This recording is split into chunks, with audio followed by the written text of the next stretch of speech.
সকালের সাধারণ নাস্তায় কি আমাদের কোলেস্টেরল বাড়াচ্ছে? চলুন ব্যাপারটা একটু জেনে নিই। ভাবুন তো, আপনার সকালটা কি প্রায় এভাবেই শুরু হয়, গরম পরোটা, ভাজি আর চা দিয়ে? শুনতে সাধারণ লাগলেও এই খাবারগুলোই কিন্তু ধীরে ধীরে আমাদের হার্টের ক্ষতি করতে পারে। আমাদের তো একটা ধারণা আছেই যে ঘরের খাবার মানেই তো স্বাস্থ্যকর, তাই না?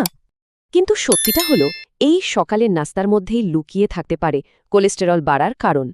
তাহলে চলুন দেখে নিই আমাদের প্রতিদিনের কোন কোন নাস্তায় আসলে ঝুঁকিটা বেশি। যেমন ধরুন পরোটা, এটা বানাতে কিন্তু অনেক তেল লাগে, আর সেই তেলই হয়তো বারবার গরম করা হয়। আর এই বারবার গরম করা তেলেই তৈরি হয় ট্রান্স ফ্যাট, যা খারাপ কোলেস্ট্রল বা এলডিএল বাড়িয়ে দেয়। ডালপুরি বা সিঙ্গারা, এই সব ডুবো তেলে ভাজা খাবারও কিন্তু হার্টের জন্য বেশ ঝুঁকিপূর্ণ।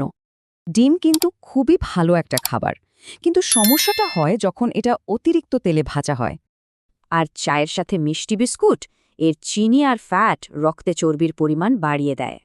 এই অভ্যাসগুলো চলতে থাকলে রক্তে চর্বি জমে, যা থেকে হার্ট ব্লকেজের ঝুঁকিও বাড়তে পারে। তবে ঘাবড়ানোর কিছু নেই, খুব সহজ কিছু স্বাস্থ্যকর বদলেই কিন্তু এর সমাধান আছে। যেমন পরোটার বদলে রুটি বা ওটস খাওয়া শুরু করতে পারেন, এগুলোতে ফাইবার অনেক বেশি থাকে।